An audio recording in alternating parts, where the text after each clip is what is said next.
Madison Carter locked the glass display of the bakery kiosk and counted the cash drawer one last time, slow and careful, as if precision could steady her thoughts.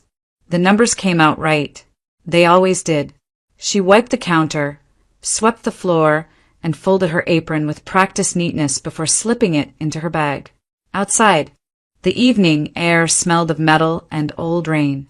The industrial town on the outskirts of Cleveland had settled into its familiar quiet, broken only by the distant hum of traffic and the low groan of freight trains moving somewhere beyond the warehouses. Tomorrow mattered.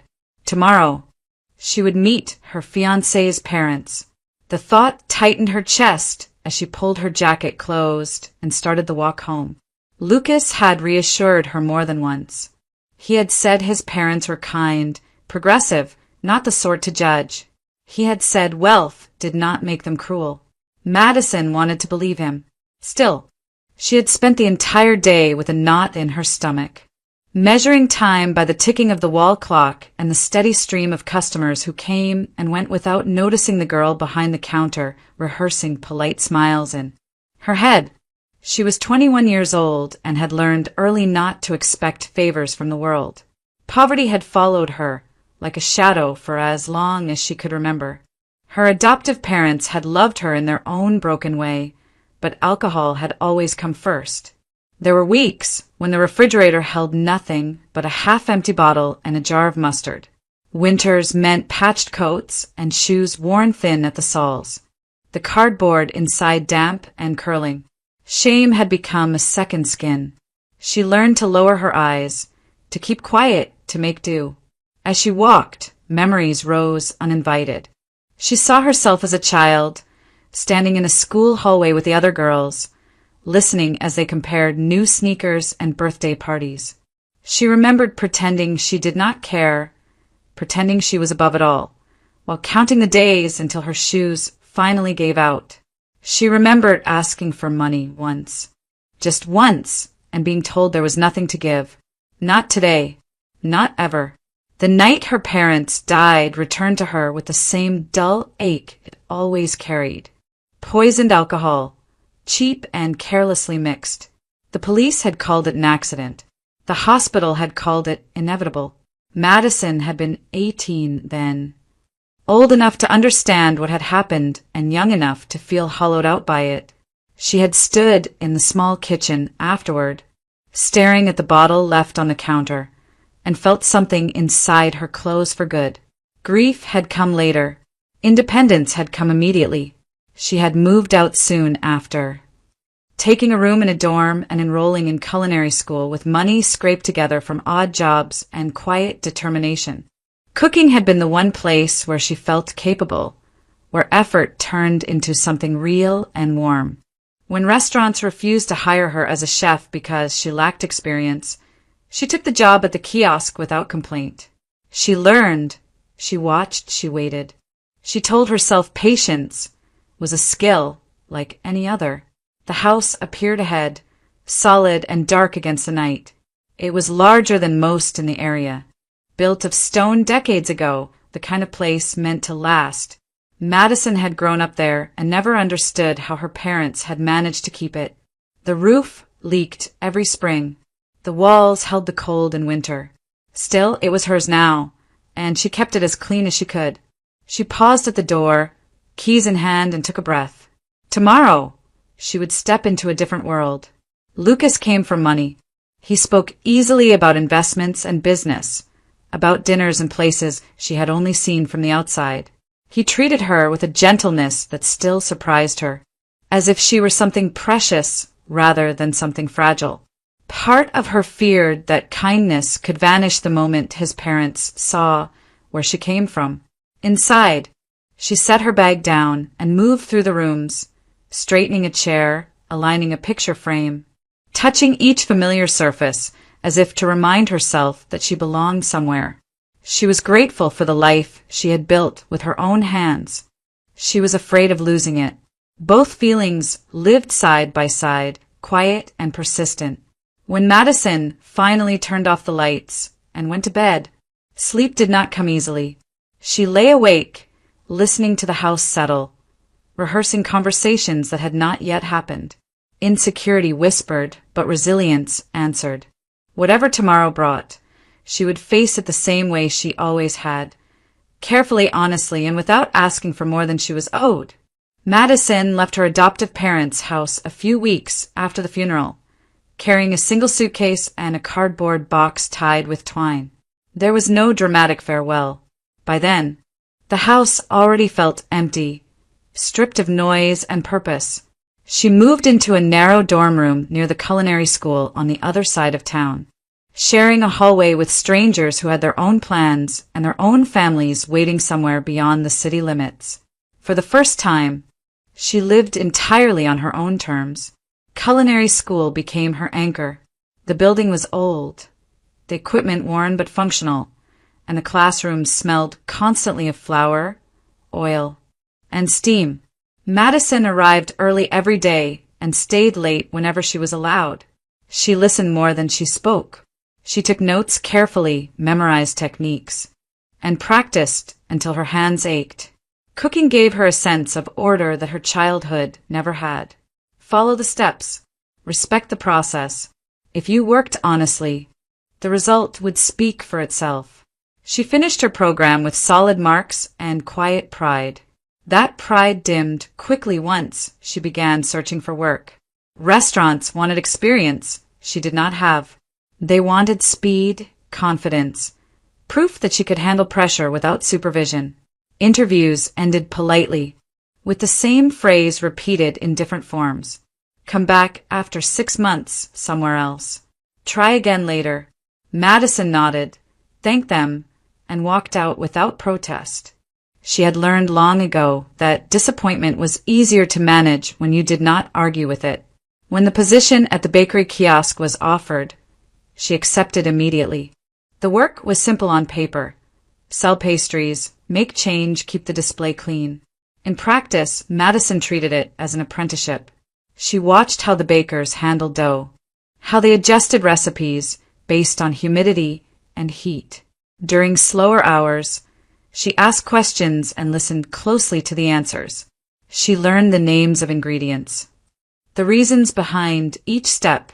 Her employer noticed her consistency before anything else. Madison was never late. She never cut corners. When something went wrong, she admitted it and fixed it. Customers began to recognize her. Some came back because she remembered their usual order. Others stayed a moment longer because she explained what was fresh, what had been made that morning, what would be better tomorrow. She did not exaggerate. If something was not at its best, she said so. That honesty earned quiet trust. Over time, her employer gave her more responsibility, letting her help in the kitchen during off hours, guiding her without pressure. Money remained tight, but Madison did not complain. She budgeted carefully, paid her bills on time, and repaired what she could instead of replacing it. She did not dream of luxury. Stability was enough. A job that paid regularly. A home that stayed warm. Work she could respect herself for doing. Those were the goals she allowed herself. Her past stayed with her, but it no longer defined her. She did not pretend her childhood had been noble or tragic. It simply was. Hunger had taught her discipline. Embarrassment had taught her restraint. Loss had taught her to stand on her own without expecting rescue. When people spoke casually about their parents' support or family connections, she listened without envy. She had learned to build her life from what was available, not from what was promised. Cooking remained her quiet dream. Not fame, not recognition, just the ability to stand behind a stove, create something good, and know it was earned. Madison did not believe the world owed her anything for her effort. She believed effort was its own responsibility. Dignity came from meeting that responsibility every day, whether anyone noticed or not. By the time Lucas Turner entered her life, Madison was no longer waiting for a miracle. She had accepted the limits of what she could reasonably expect. Work, honesty, stability. If something better came along, she would meet it with gratitude, not entitlement. That balance between hope and restraint had become the core of who she was, and it shaped every choice she made as she stepped forward into adulthood. Lucas Turner entered Madison Carter's life without ceremony, on an ordinary afternoon that looked no different from dozens of others. The bakery kiosk was quiet then, the lunchtime rush already fading. Madison was rearranging the trays when he stepped up to the counter and studied the display with an expression of genuine interest, not impatience. He asked what she would recommend. Madison hesitated for half a second, then pointed to the cherry pastries, explaining how the filling was made in small batches and how the dough was rested longer than usual to keep it light. She spoke plainly, without rehearsed enthusiasm. Lucas listened closely, as if her explanation mattered. When he smiled, it was not careless or flirtatious. It was thoughtful, measured. He bought 2 pastries and paid by card. Before leaving, he thanked her by name, reading it from her badge. The next day he returned. At first, Madison assumed he was simply a regular customer. Plenty of people came back for what they liked. But Lucas began timing his visits to her shifts. Sometimes he asked about new items. Sometimes he asked about her day. The conversation stayed light, then gradually deepened. He asked where she learned to bake. He asked what she wanted to do next. He did not interrupt or redirect the conversation back to himself. That alone set him apart. Lucas presented himself calmly. He worked in finance, he said, assisting senior managers at a media investment firm downtown. He had studied economics. He spoke easily about markets and long-term planning, but never in a way that felt like bragging. Madison noticed that he did not rush her answers or dismiss her lack of formal education. When she admitted she had gone to culinary school instead of college, he nodded as if that choice made sense. Compliments came slowly and never felt rehearsed. He noticed her focus. He commented on how she explained things clearly, without exaggeration. One afternoon, he remarked that she could do more than sell pastries. Madison laughed it off, embarrassed, but the words stayed with her. After a few weeks, Lucas asked if she would like to have coffee somewhere quieter. Madison hesitated. She was not used to being pursued, especially not by someone who seemed so certain of his place in the world. But something in his manner felt steady rather than urgent. She agreed. Their first date was simple. Coffee turned into a walk through a nearby park. Lucas listened as Madison spoke about her work, her studies, and the house she lived in. She did not mention her parents at first. When she finally did, she spoke carefully without dramatizing the past. Lucas did not recoil. He did not offer empty reassurances. He simply acknowledged it and moved on, as if her history did not diminish her present. The relationship developed quickly, but not recklessly. Lucas called when he said he would. He made plans and followed through. He remembered details Madison herself forgot she had shared. For the first time in her life, Madison felt chosen not out of convenience or pity, but out of intention. It unsettled her as much as it comforted her. Lucas spoke openly about his family. His parents, he said, were long-time financial investors with substantial means. They valued discipline and success, but were not rigid or cruel. Madison listened, nodding, quietly comparing their world to her own. The gap felt wide, but Lucas bridged it with reassurance. He told her they respected honest work. He told her they would judge her by who she was, not where she came from. 3 months into their relationship, Lucas suggested she meet them. The proposal filled Madison with immediate anxiety. She imagined formal dinners, unfamiliar etiquette, conversations where every word could betray her background. She tried to delay the idea, suggesting they wait until she felt more established. Lucas brushed off her concerns gently. He said there was no perfect time. He said his parents would be pleased to meet the woman he intended to marry. The word lingered in the air between them.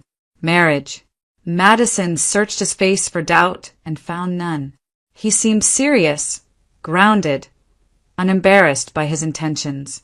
Against her instincts, she trusted him. She agreed to the meeting, telling herself that fear had guided her long enough. That night, alone in her house, Madison lay awake replaying Lucas's words. Wealth, investors, parents who belonged to a world she had only glimpsed from the outside. She felt small, then reminded herself of everything she had endured and survived. If Lucas saw value in her, perhaps that was enough. When she finally fell asleep, it was with equal parts hope and apprehension, unaware that the life she believed she was stepping into was built on foundations far less solid than it appeared. Walter and Donna Turner arrived just after sunset. Madison heard the car before she saw it, the engine idling unevenly in front of the house. She wiped her hands on a kitchen towel and forced her shoulders to relax before opening the door. Lucas stood closest to her, smiling easily, as if this were nothing more than an ordinary visit. Behind him were his parents. Walter Turner stepped forward first. He was thinner than Madison expected, his shoulders narrow beneath a jacket that looked recently purchased and already uncomfortable on him. His smile was wide, almost too eager, and his eyes flicked past Madison's face into the house behind her before she could finish greeting him.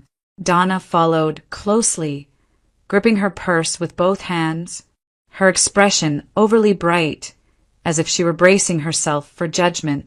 They did not look like people accustomed to wealth. Madison noticed it immediately, though she did not know why. Their clothes were clean, but unmistakably inexpensive. Donna's shoes were scuffed at the heels. Walter's jacket hung awkwardly, the sleeves slightly too long. There was nothing wrong with any of it, not in itself, yet it clashed sharply with everything Lucas had told her about his parents' world. "Come in, please," Madison said, stepping aside. Walter moved past her without hesitation. He glanced around the living room, nodding as if inspecting something for approval, then exhaled loudly. "Smells good in here," he said. "We were hoping we wouldn't be too late." Donna laughed quickly. "He's been talking about dinner the whole drive," she said, touching Walter's arm as if to soften the comment. "You know how he is." Madison smiled politely and led them toward the dining table. She had spent the entire afternoon preparing the meal, checking each dish twice, arranging everything carefully. Lucas brought wine from the kitchen and began pouring before anyone had taken their seats. Walter reached for his glass immediately. Madison noticed how tightly he held it, how he took a long swallow before the toast was finished. His shoulders loosened at once. He poured himself more without asking. Donna watched him for a moment, then began eating as soon as the first plate was set down, her fork moving quickly, as if she feared the food might disappear if she did not hurry. Conversation struggled to find its rhythm. Donna asked questions about Madison's work, interrupting herself to comment on how good the food tasted. Walter focused almost entirely on his plate and his glass. Each time it emptied, he refilled it, his movements growing less precise. The clink of the bottle against the rim became more frequent. Madison tried to concentrate on being a gracious host, but her attention kept drifting back to Walter. The way his eyes lit up when the bottle came out, the way his hands shook slightly before the first drink settled him. She had seen it too many times before, on faces she had learned to read instinctively. The resemblance unsettled her. At one point, Walter laughed loudly at something Lucas said, slapping the table with unnecessary force. Donna flinched, then recovered quickly, smiling and adding a comment meant to smooth over the moment. "He's just excited," she said. "Long drive." Lucas's jaw tightened. It was brief, barely noticeable, but Madison saw it. The smile Lucas wore did not reach his eyes. He reached across the table and nudged the wine bottle away from his father. "That's enough," he said quietly. Walter looked up, confused for a second, then irritated. "I'm fine," he muttered, pulling the bottle back. Donna touched Lucas's wrist, her voice light but urgent. "Let him enjoy himself. It's a celebration. Lucas said nothing more, but his shoulders remained rigid. As the meal continued, Madison's unease deepened. Donna ate continuously, praising every dish with exaggerated enthusiasm, barely pausing between bites. Walter drank with the same single-minded focus. The refinement Madison had imagined, measured conversation, careful manners never appeared. Instead, the evening felt crowded, loud, and vaguely desperate. She found herself studying Walter more closely. The lines in his face were deep, carved by years of strain. His laugh came too quickly and lingered too long. When Madison caught his eye, he looked away at once, then drank again. A memory surfaced without warning. She saw him standing at her kiosk weeks earlier, thinner, dirtier, his clothes worn through at the seams. She remembered the way he had counted coins with trembling fingers, apologizing for being short. At the time, she had dismissed the resemblance as coincidence. Now, sitting across from him at her own table, the similarities felt impossible to ignore. Her pulse quickened. She told herself she was imagining things. Stress could distort perception. This was Lucas's father, not a stranger from the street. Still, the feeling did not leave. Lucas rose to clear a plate, his movements sharp. When Walter reached for the bottle again, Lucas caught his wrist. "I said enough," he repeated, his voice low and controlled. For a second, Walter's expression shifted. Something dark flashed there, resentment, perhaps fear, before he forced a laugh and released the bottle. Donna spoke quickly, filling the silence with chatter, pretending nothing had happened. Madison felt the tension settle into the room like a weight. By the time dessert was served, the warmth she had hoped for never came. The evening dragged on, each moment slightly off balance. Lucas remained tense, Donna overly attentive, Walter unrestrained in his drinking. Madison smiled when required, answered questions carefully, and counted the minutes until it would be acceptable for the night to end. When they finally stood to leave, Lucas apologized with his eyes alone. Donna hugged Madison too tightly. Walter mumbled something that might have been thanks. As the door closed behind them, Madison leaned against it, her heart racing. Nothing was openly wrong. No one had crossed a line that could be named. And yet, every instinct she had was telling her the same thing. Something about that dinner was not what it was supposed to be. Madison began clearing the table slowly, grateful for something to do with her hands. The tension from dinner still clung to the room, thick and unsettled, and movement gave her a reason not to meet anyone's eyes. She gathered plates, stacked them carefully, and carried them toward the kitchen. Walter remained seated, leaning back in his chair, his glass nearly empty again. Donna was still talking, her voice light and rushed, filling every pause before it could grow uncomfortable. Lucas stood near the table, watching his father with visible restraint. Madison returned for the last dishes. As she reached across Walter to lift his plate, her sleeve brushed the side of his head. It happened so quickly that at first she did not understand what she was seeing. The wig slipped free and dropped onto the wooden floor with a soft, unmistakable sound. Silence swallowed the room.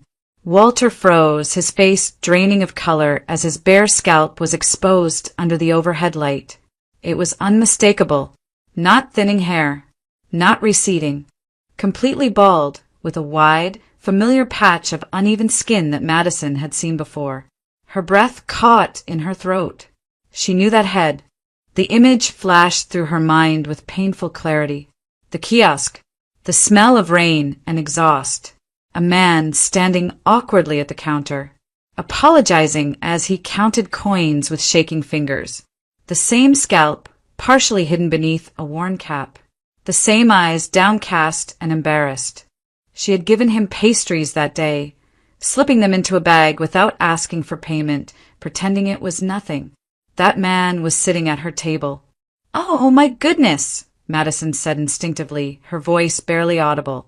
"I'm so sorry. I didn't mean," Donna moved first.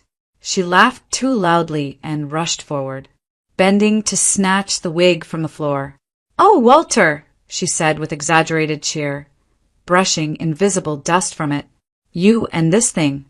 I keep telling you it's too loose." Her hands shook as she placed the wig back on his head, adjusting it quickly, pressing it down as if force alone could fix what had just happened. "There," she added, still smiling. "All better." Walter did not look at Madison. His eyes were fixed on the floor, his jaw clenched so tightly it trembled. Lucas stepped in between them. "That's enough," he said sharply, his voice cutting through the room. "It was an accident. No one needs to make a scene." Madison stared at him, her heart pounding. The words she wanted to say tangled in her chest, trapped between shock and certainty. She had not imagined the resemblance. She had not confused faces or invented memories. The truth had fallen at her feet, undeniable. Donna kept talking, her voice rushing ahead of her thoughts. "You see, Madison, my husband is very sensitive about his appearance. He's always been. It's silly, really, but you know how men can be." She laughed again, glancing at Lucas for support. Lucas nodded once, too quickly. "He's embarrassed," he said. "That's all. Hair loss hit him hard. He doesn't like people seeing him like that." Madison forced herself to nod in return. "I understand," she said quietly. "I'm sorry. I didn't mean to make you uncomfortable." Walter muttered something under his breath that might have been thanks. His hands fumbled for his glass, then hesitated when Lucas shot him a warning look. The rest of the evening passed in fragments. Conversation resumed, but it no longer felt real. Madison answered questions automatically, her voice distant even to her own ears. She smiled when expected, laughed when prompted, and watched Walter avoid her gaze at all costs. When Lucas walked his parents to the door, Madison remained in the living room, listening to their voices fade down the steps. She felt as if something fundamental had shifted beneath her feet. Later, when Lucas returned, he tried to explain. He spoke calmly, logically, as if facts could be arranged to erase what she had seen. He told her his father had lost his hair years ago and never accepted it. He said the wig was a source of shame, nothing more. He insisted the resemblance she thought she recognized was coincidence, a trick of memory fueled by stress. Madison listened without interrupting. She nodded when appropriate. She let him finish. Outwardly, she accepted his explanation. Inside, something had already changed. Her instincts, honed by years of reading people who hid behind excuses, refused to quiet. The pieces no longer fit together, no matter how carefully Lucas arranged them. The dinner, the drinking, the cheap clothes, the desperation in Walter's eyes, each detail pressed against her thoughts, demanding to be acknowledged. That night, after Lucas left, Madison stood alone in the living room, staring at the spot where the wig had fallen. The house felt unfamiliar, as if it were holding its breath. She did not know what the truth was yet, but she knew, with a certainty that made her chest ache, that the life Lucas had shown her was not the one she had been invited into, and whatever lay beneath it was far more dangerous than a simple lie. Madison did not confront Lucas again, not right away. She moved through the following days as if nothing had changed, going to work, answering his messages, nodding at his explanations. Outwardly, everything remained intact. Inside, her thoughts were already elsewhere. She began to walk after her shifts, not toward home, but toward the parts of the city most people avoided. Past the shuttered factories and rusted fences, past the abandoned rail yards where weeds grew between the tracks, toward the docks where the river carried the smell of oil and decay. She told herself she was being cautious, that she only needed to confirm what she already suspected. Still, each step felt heavier than the last. She asked quietly at first, at a shelter, near a soup kitchen. She described the man she was looking for without using his name. Thin, older, limp in his walk, Some people shook their heads. Others looked at her with mild curiosity and said nothing. Madison persisted, returning on different days, at different hours, until someone finally pointed her toward a cluster of makeshift fires near the edge of the rail yard. She saw him before he saw her. Walter sat hunched beside a rusted barrel, warming his hands over a small flame. His jacket was gone. His clothes were worn through at the elbows and knees. The wig was nowhere in sight. In its absence, there was no mistaking him now. Madison stopped a few feet away. "Walter," she said. He looked up sharply. Fear crossed his face, followed by something like shame. He stood too quickly, nearly losing his balance, and turned as if to leave. "You've got the wrong person," he muttered. "I don't know you." Madison reached out and caught his sleeve. "Please," she said, "I'm not here to hurt you." He tried to pull away, panic rising in his eyes. Around them, a few others watched with guarded interest. Madison released his arm at once, stepping back, careful not to threaten him. "I recognize you," she said quietly, "from the kiosk, and from my house." Walter shook his head. "You're mistaken." "I'm not," Madison said. Her voice wavered despite her effort to keep it steady. "I fed you. You were hungry. You didn't have enough money. I remember your face.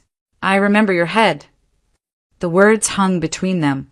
Walter's resistance faltered. His shoulders sagged. He looked around, then back at her, and something in his expression broke. "Please," Madison added, "I just need the truth." She did not expect her voice to fail then, but it did. The tears came suddenly, blurring her vision. "I grew up with parents who drank themselves to death," she said, the words spilling out before she could stop them. "I know what hunger looks like. I know what shame looks like. I'm not judging you. I just need to understand why you were in my house, pretending to be someone you're not." Walter stared at her, stunned. Slowly, he sank back down onto the crate he had been sitting on. After a long silence, he spoke. "We were hired," he said hoarsely. "Me and Donna. He found us at a market. Said it was easy money. Said we just had to play a part for one night." Madison's chest tightened. "Lucas," she said. Walter nodded. "He told us what to say, how to act. Told us we were his parents. Said we'd get paid after." Her hands curled into fists at her sides. "Why you?" Walter let out a bitter laugh. "Because no one would miss us. Because we look like nothing." He hesitated, then continued. "After the dinner, he was angry. Said I embarrassed him. We were driving back when he pulled over. Said he needed air." Walter swallowed. "He hit me, pushed me down, told me if I talked, I'd regret it." Madison felt the ground tilt beneath her. She believed him instantly. The fear in his eyes was not rehearsed. The limp she had noticed was real. "I'm sorry," she whispered. Walter waved the apology away weakly. "I didn't want to do it. But when you're cold and hungry, you don't ask too many questions." Madison stood there, caught between two truths that hurt in different ways. Lucas had lied to her with ease. He had used her kindness as a tool. And this man, this broken, frightened man, had been another piece in a game she never agreed to play. She reached into her bag and pulled out a small envelope of cash. "Take this," she said. "Please, get something warm. Somewhere safe for the night." Walter accepted it with trembling hands. "You're a good person," he said quietly. "You didn't deserve any of this." Madison turned away before he could see the tears return. As she walked back toward the road, betrayal and pity twisted together inside her. Inseparable. Lucas was no longer just a man who had deceived her. He was someone capable of cruelty, and whatever he was hiding. She knew now that the truth would not come gently. The lies were cracking, and beneath them, something far darker was waiting. Madison did not tell Lucas what she had learned. Instead, she turned to the one person who had known her long before her life began to shift, Rachel Harris. They met late in the evening at Rachel's small apartment, the kind of place filled with mismatched furniture and familiar comfort.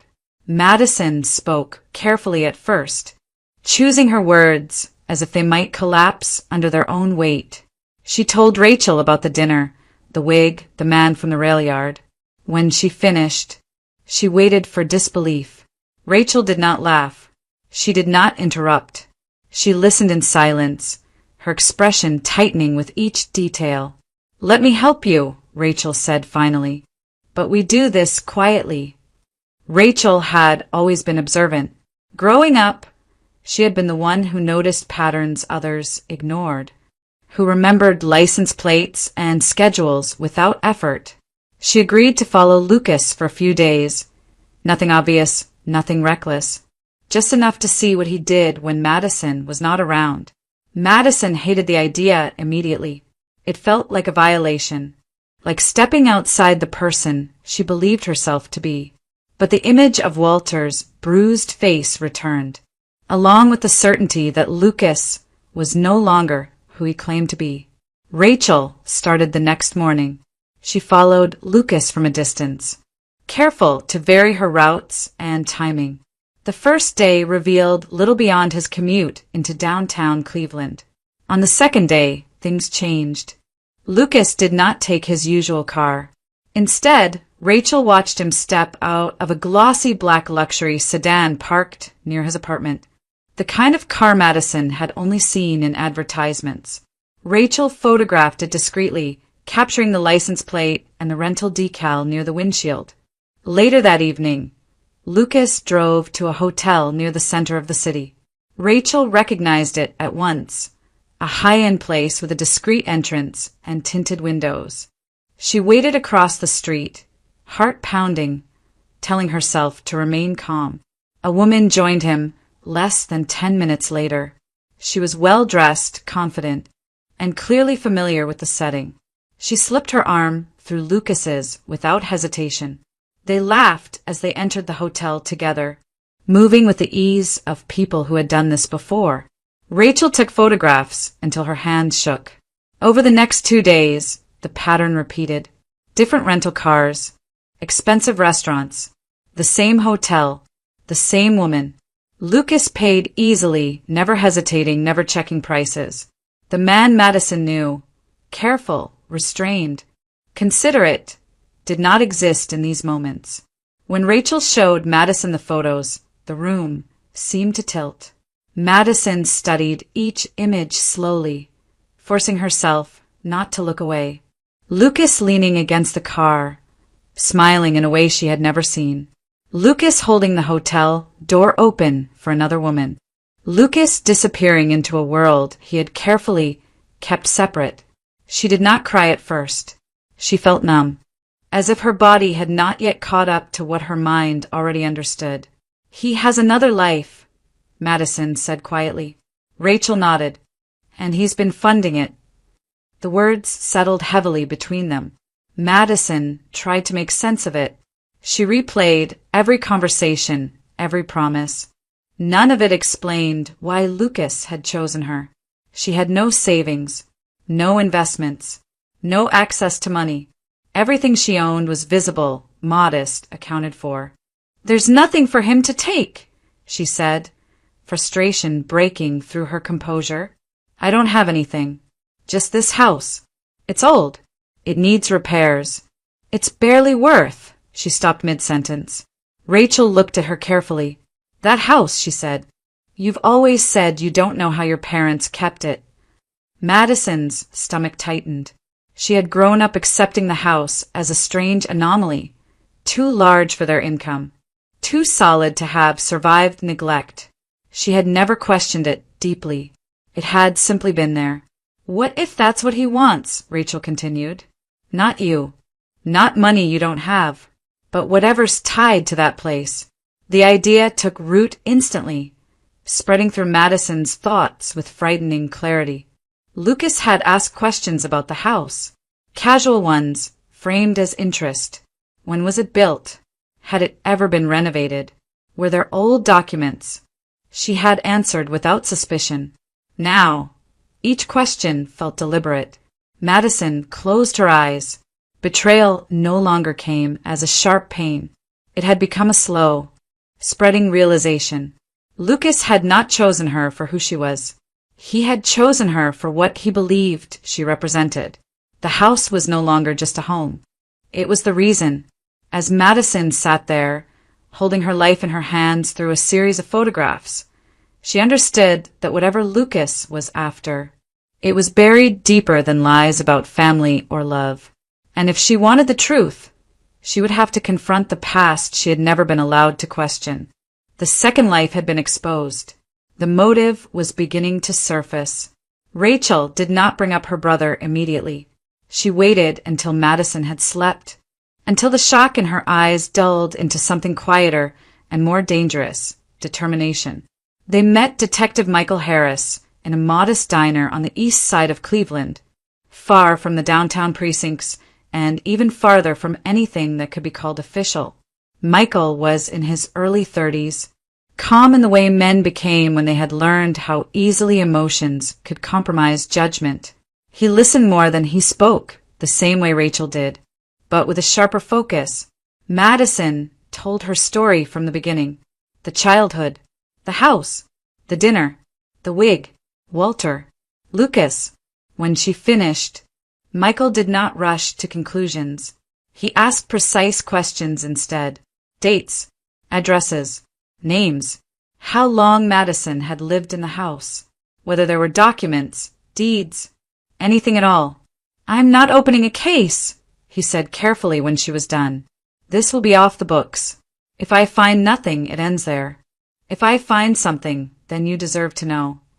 The investigation took time. Michael began with records most people never thought to question. Adoption registries, property transfers, probate filings from more than 2 decades earlier. He worked quietly, using favors, digging through archives that no one had touched in years. Each step forward revealed a past Madison had never been allowed to see. When he finally asked her to meet again, his voice on the phone was different, controlled, but heavy.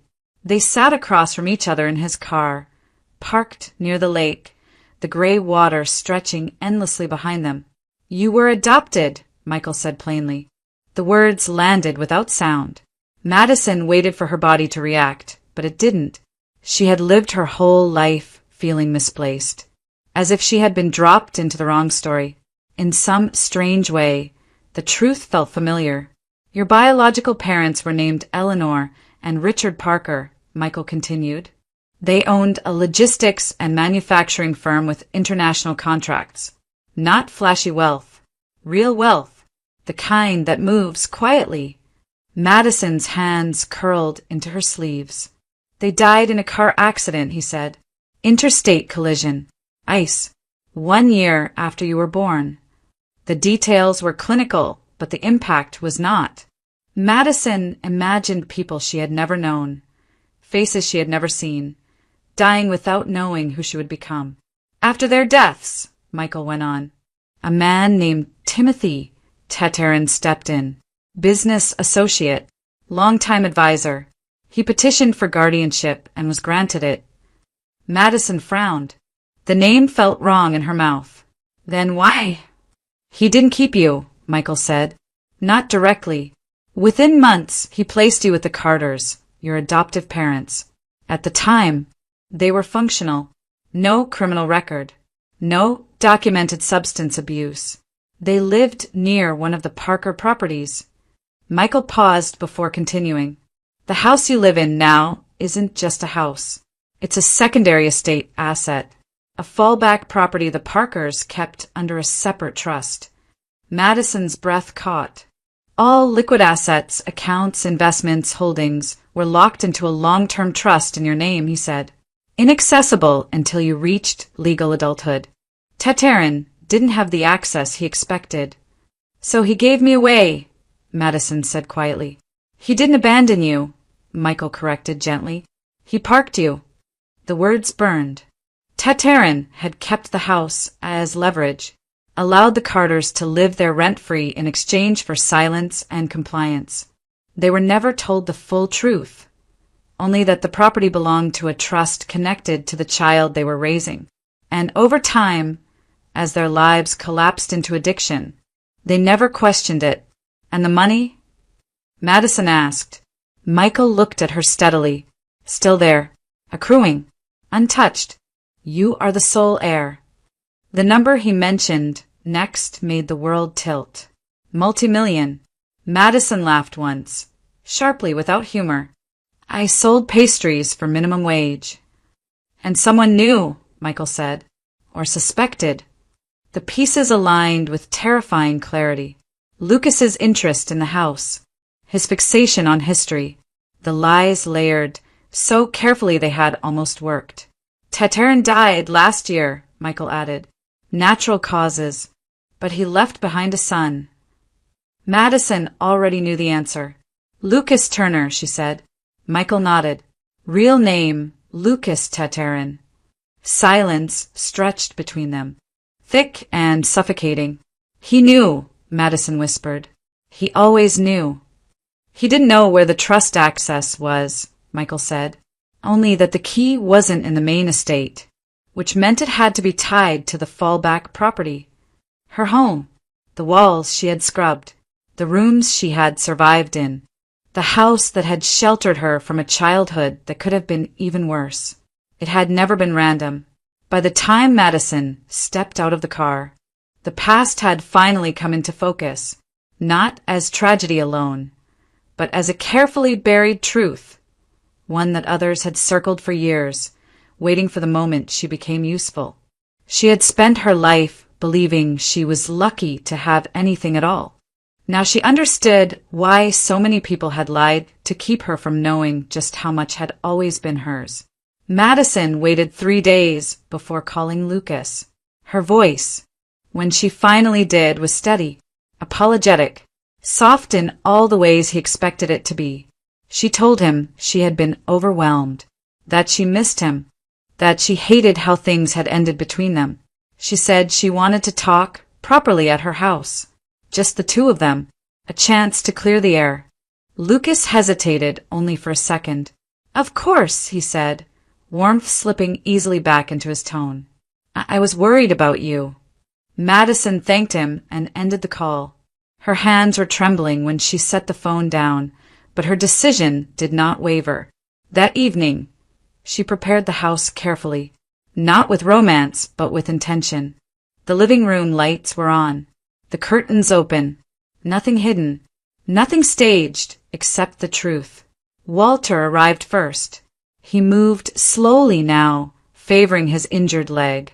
But he was clean, sober, and alert. Madison had insisted he be there, not as bait, but as a witness. He sat in the old armchair near the window, his hands folded tightly in his lap. Detective Michael Harris waited outside, parked half a block away in an unmarked car, radio silent, eyes on the front door. When Lucas knocked, Madison answered immediately. He stepped inside with a familiar smile, bouquet in hand, already playing the part. His eyes swept the room, quickly, instinctively, calculating. Then he saw Walter. The smile vanished. What is he doing here? Lucas snapped. Madison closed the door behind him. Sit down. Lucas. Something in her voice made him hesitate.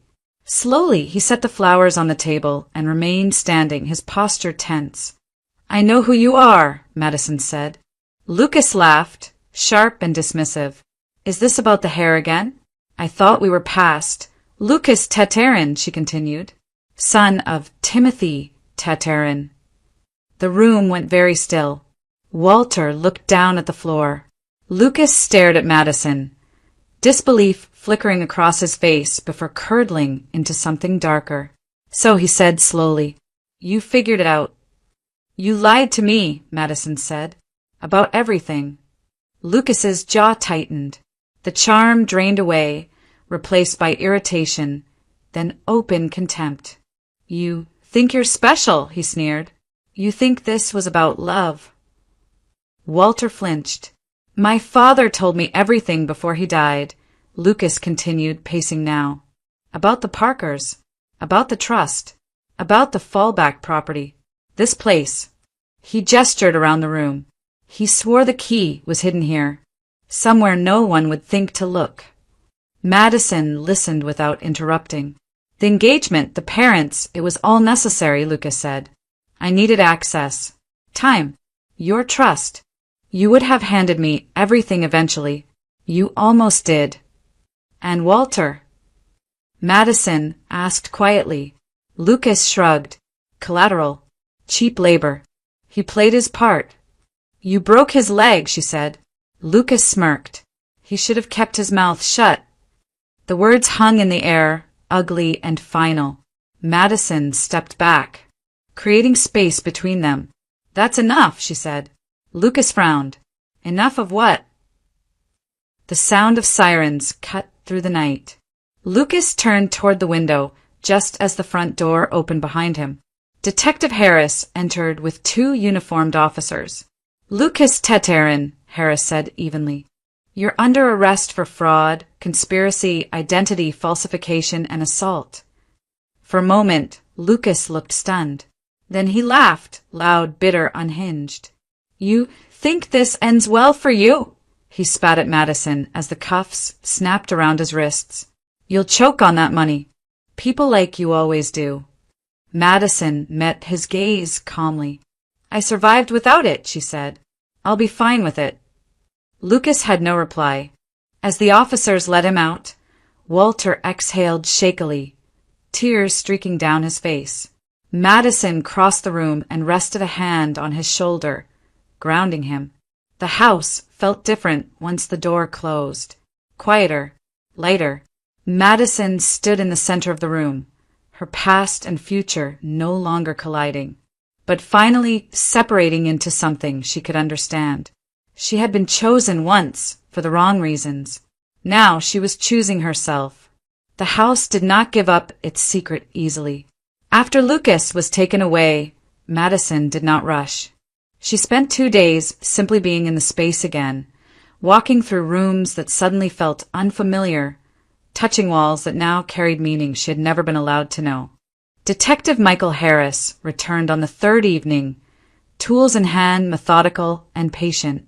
They searched together, not wildly, not desperately. They moved room by room, guided by logic rather than hope. Old houses were built with habits, Michael explained. If someone wanted to hide something long-term, they would choose a place that blended into routine. The 2nd floor gave them the answer. Behind a section of wall paneling in what had once been a storage room, Michael noticed a faint seam that did not align with the rest of the boards. It took only a few minutes to loosen it. A narrow compartment opened silently, as if it had been waiting. Inside was a sealed envelope and a small, reinforced metal case. Madison's hands shook as she took them out. The envelope contained letters, written decades ago in careful handwriting. Her parents' words. Eleanor and Richard Parker spoke to a daughter they knew they might not live to raise. They wrote about love without conditions, about trust placed in time rather than people, about a future they hoped she would one day claim without shame. The metal case held the final proof, the bank deposit key, the last missing piece. Madison did not cry. She sat on the floor and breathed, steady and controlled, letting the truth settle where lies had lived for years. The legal process took months, but it was clean, documented, final. The trust was unlocked. The assets transferred under oversight. No drama, no public spectacle, just justice, executed properly. The house was the first thing Madison restored, not into something extravagant, but into something whole. The roof repaired, the walls reinforced, the rooms made warm again. She did not erase its past. She honored it. Walter stayed, not as charity, as family. He took a room on the 1st floor and slowly learned what it meant to wake up without fear of being sent away. Madison never called him a burden, never treated him as a reminder of anything broken. Over time, he became a quiet presence in the house, steady, grateful, proud in a way that needed no words. Michael visited often at first for practical reasons, then less formally. Conversations grew longer, silences more comfortable. There was no rush, no promises made out of momentum. Respect came first. Trust followed. One winter night, Michael arrived after a late call.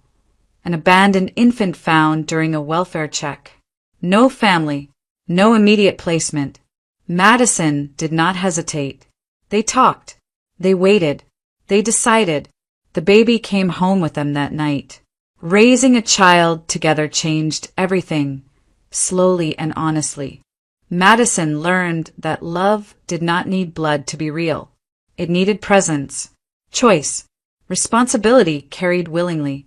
A year later, life surprised her again, this time gently.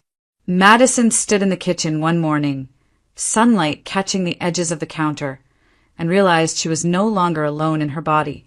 The future she had once been afraid to imagine was already unfolding. The story did not end with revenge. No speeches, no triumph. It ended with a house that no longer hid secrets, a family chosen without coercion, and a woman who reclaimed her life without raising her voice. Justice had arrived quietly, and it stayed.